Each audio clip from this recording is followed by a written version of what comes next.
Miezi zaidi ya mitatu tangu kulipotiwa kupotea kwa Sadiki Sanga katika mazingira ya kutatanisha.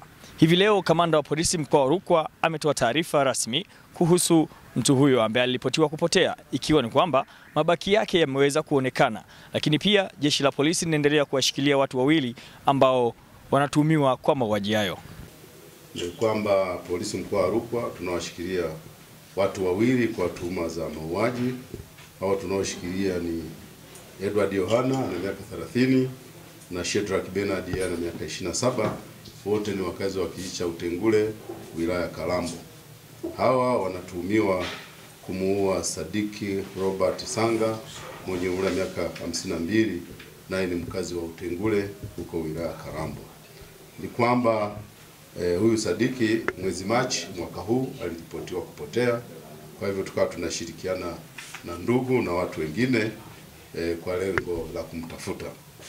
Basi tarehe 20 mwezi wa 6 mwaka huu tulipata mabaki kwa maana ya fuvu la kichwa cha binadamu pamoja na mifupa, lakini kulikuwa na nguo ambayo ilitambuliwa na ndugu zake huyu Sadiki Robert Sanga kwamba ni nguo yake, na kwa sababu ni kijijini watu wanamuona anaivaa siku zote, kwa hiyo tukaamini kwamba mabaki yale yalikuwa ni ya Sadiki aliyekuwa ameripotiwa kupotea toka mwezi huo wa Machi.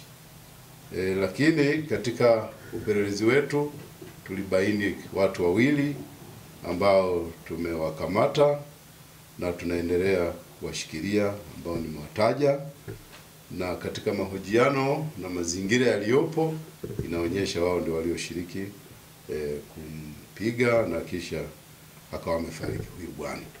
Chanzo hasa ni wivu wa mapenzi.